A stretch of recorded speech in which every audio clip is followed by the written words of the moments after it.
ইনশাল্লাহ আমরা চট্টগ্রাম খৈয়াছড়ার জন্য আসছি। খুব কাছাকাছি 1.5 কিলোর মতো হেঁটে চলে আসছি। আরও বহুত জানি না কতটুকু আছে। অবস্থা খারাপ খৈয়াছড়ার জন্য। দেখেন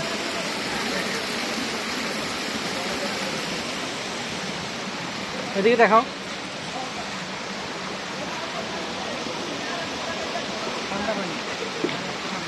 পানিটা কিরকম? আচ্ছা, আর আমার অবস্থা খুবই খারাপ।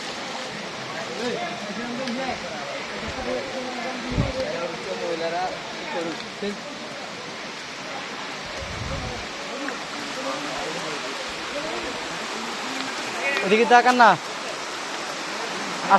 আজকে এখানে কাদের আসার কথা ছিল?